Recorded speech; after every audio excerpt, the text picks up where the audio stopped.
बिस्मिल्लाहिर्रहमानिर्रहीम। सैयदना सिद्दीक़ अकबर रज़ी अल्लाह अन्हु का मुख्तसर तारुफ़। आपका इस्लामी इसम गिरामी अब्दुल्ला, कुनियत अबू बकर और लक़ब सिद्दीक़ और अतीक़ हैं। आपके वालिद का नाम उस्मान और कुनियत अबू कुहाफ़ा है। वालिदा का नाम सलमा और कुनियत उम्मुल खैर है। आपका ताल्लुक़ कबीले कुरैश की शाख बनु तमीम से है। अहद जाहिलियत में आपका नाम अब्दुल काबा था, जो हुज़ूर सल्लल्लाहु अलैहि वसल्लम ने बदल कर अब्दुल्ला रख दिया। आपके नाम की अब्दुल काबा की वजह तस्मिया कुछ यूँ बयान की जाती है। बाज़ रिवायात के मुताबिक आपके वालिदैन के यहाँ लड़के ज़िंदा नहीं रहते थे, इसलिए उन्होंने नज़र मानी कि अगर उनके यहाँ लड़का पैदा हुआ और ज़िंदा रहा तो उसका नाम अब्दुल काबा रखेंगे और इसे खाना काबा की खिदमत के लिए वक्फ़ कर देंगे। चुनाचे जब आप पैदा हुए तो उन्होंने नज़र के मुताबिक आपका नाम अब्दुल काबा रखा और जवान होने पर आप अतीक यानी आज़ाद करदा ग़ुलाम के नाम से मौसूम किए जाने लगे, क्योंकि आपने मौत से रिहाई पाई थी। लिहाजा नबी करीम सल्लल्लाहु अलैहि वसल्लम ने नाम बदल कर अब्दुल्ला रख दिया। आप बचपन से एतदाल, पाकबाज और बुलंद अखलाक के मुरक्का थे। आपने जिस माहौल में आंखें खोलीं वो कुफ्र, शिरक और फिस्क व फुजूर का दौर था। खाना काबा का मुतवल्ली और मुहाफ़िज़ कबीले कुरैश भी अरब के दूसरे कबीलों की तरह कुफ्र व शिरक में गले तक धंसा हुआ था। एक रिवायत में है कि जब हज़रत अबू बकर सिद्दीक़ रज़ी अल्लाह तआला अन्हु की उम्र 4 साल थी तो आपके वालिद आपको अबू कुहाफ़ा आपको अपने साथ बुतखाने ले गए और वहाँ पर नस्ब एक बड़े बुत की तरफ इशारा करते हुए फ़रमाया, ये है तुम्हारा बुलंद व बाला खुदा, इसको सिजदा करो। नन्हे अबू बकर ने बुत को मुखातिब बनाकर कहा, मैं भूखा हूँ, मुझे खाना दे। मैं नंगा हूँ, मुझे कपड़े दे। मैं पत्थर मारता हूँ, अगर तू वाकई खुदा है तो अपने आप को बचा ले। भला वो पत्थर क्या जवाब देता। अबू बकर सिद्दीक़ रज़ी अल्लाह तआला अन्हु इसको एक पत्थर इस ज़ोर से मारा कि वो गिर पड़ा। अबू कुहाफ़ा ये सारा माजरा देखकर गज़बनाक हो गया। उन्होंने नन्हे अबू बकर को रुखसार पर थप्पड़ मारा और वहाँ से घसीटते हुए उम्मुल खैर के पास लाए, जो सिद्दीक़ अकबर रज़ी अल्लाह तआला अन्हु की वालदा है। उन्होंने नन्हे बच्चे को गले लगाया और अबू कुहाफ़ा से मुखातिब होकर कहा, इसे उसके हाल पर छोड़ दो। जब ये पैदा हुआ था तो मुझे उसके बारे में गैब से कई अच्छी बातें बताई गई थी। यही वजह है कि जनाब सैयदना सिद्दीक़ अकबर रज़ी अल्लाह तआला अन्हु इंतहाई नरम मालिक थे तबीयत के।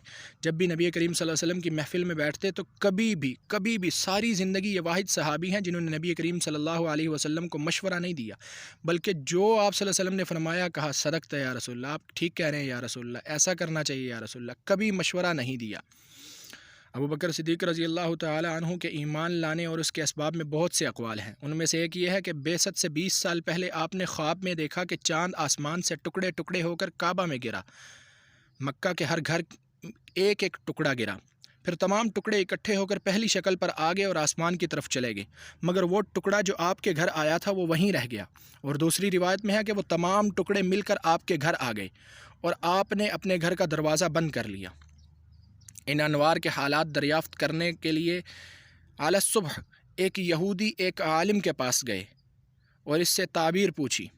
यहूदी आलिम ने कहा, ये अज़गास व अहलाम में से है जिसका कोई एतबार नहीं किया जा सकता। कुछ अरसा इसी तरह गुज़रता रहा। अपनी तिजारत के सिलसिले में बहीरा राहिब की खानकाह में पहुँचे और राहिब से अपने ख्वाब की ताबीर पूछी। राहिब ने कहा, आप कौन हैं? आपने कहा, मैं कुरैशी हूँ। राहिब ने कहा, मक्का में तुम्हारे दरमियान एक पैगंबर ज़ाहिर होगा, उसका नूर हिदायत मक्का के हर घर में पहुँचेगा, घर घर उस नूर से मुनव्वर होगा। आपकी ज़िंदगी में उनके वज़ीर होंगे और पैगंबर की वफ़ात के बाद उनके खलीफा होंगे। अबू बकर सिद्दीक़ रज़ी अल्लाह तआला अन्हु ने कहा, मैं ख्वाब को पोशीदा रखता हूँ, यहाँ तक कि खुदा ताला ने वाकई पैगंबर को खल्क़ की खिदमत के लिए भेजा। जब मुझे आपके ज़ुहूर की ख़बर मिली, आपकी खिदमत में हाज़िर हुआ। आपने मुझे इस्लाम की दावत दी। मैंने अर्ज़ की, हर पैगंबर की नबूवत की दलील होती है, आपकी क्या है? नबी करीम सल्लल्लाहु अलैहि वसल्लम ने फ़रमाया कि मेरी नबूवत की दलील वो ख्वाब है जो तुमने देखा था। और यहूदी आलिम ने कहा था कि इसका कोई एतबार नहीं। बहीर राहिब ने उसकी इस एतबार से ताबीर की थी। मैंने पूछा, आपको इसकी किसने ख़बर दी है? आपने फ़रमाया, मुझे जिब्रील ने इत्तिला दी है। मैंने कहा, इससे याद है, इससे ज़्यादा मैं आपसे कोई दलील व बुरहान नहीं पूछता। और आपने कलमा शहादत पढ़ लिया और मर्दों में सबसे पहले जनाब सैयदना सिद्दीक़ अकबर रज़ी अल्लाह तआला अन्हु ने کلمہ شہادت پڑھ کر اسلام قبول کیا تھا۔ یہی فضیلت ہے سیدنا صدیق اکبر رضی اللہ تعالی عنہ کی۔ امام واقدی کا بیان ہے کہ قریش ظلم و تعدی کے عادی ہو چکے تھے۔ ان لوگوں کی ایذا رسانی جب رسول اللہ کے صحابہ پر عام ہو گئی اور ان کا ظلم و ستم انتہا درجے کو پہنچ گیا، صحابہ کرام نے نبی کریم صلی اللہ علیہ وسلم کی خدمت میں شکایت کی۔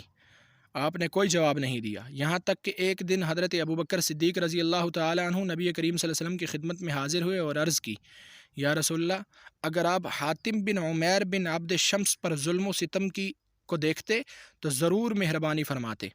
نبی کریم صلی اللہ علیہ وسلم نے ہجرت کی اجازت فرما دی۔ صدیق اکبر رضی اللہ تعالی عنہ نے عرض کی، یا رسول اللہ، آپ کس طرف ہجرت کا حکم فرماتے ہیں؟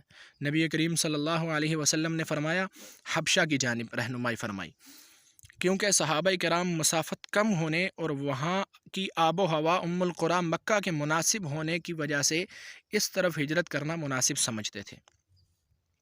پیغمبر اسلام جناب محمد الرسول اللہ صلی اللہ علیہ وسلم کے پہلے خلیفہ راشد اور عشرہ مبشرہ میں شامل سیدنا ابوبکر صدیق رضی اللہ تعالی عنہ انبیاء اور رسولوں کے بعد انسانوں میں سب سے افضل قرار پائے۔ ہجرت مدینہ کے وقت نبی کریم صلی اللہ علیہ وسلم کے رفیق سفر بھی تھے۔ ابوبکر صدیق رضی اللہ عنہ کے ساتھ صدیق کا لقب بھی لگایا جاتا ہے، جسے ابوبکر صدیق کی تصدیق و تائید پر نبی کریم صلی اللہ علیہ وسلم نے عطا فرمایا۔ آپ مردوں میں سب سے پہلے اسلام قبول کرنے والے کہلائے۔ غزوہ بدر اور دیگر تمام غزوات میں نبی کریم صلی اللہ علیہ وسلم کے ساتھ رہے۔ نبی کریم صلی اللہ علیہ وسلم نے دنیا سے رخصت کے وقت آپ کو مسجد نبوی میں نماز کی امامت کا حکم دیا۔ آپ نے اسلام اور اس کے بعد فرائض سے انکار کرنے والے عرب قبائل سے جنگ کی، عراق و شام کو فتح کرنے کے لیے لشکر روانہ کیے۔ آپ رضی اللہ تعالی عنہ کے عہد خلافت میں عراق کا بیشتر حصہ اور شام کا بڑا علاقہ فتح ہو چکا تھا۔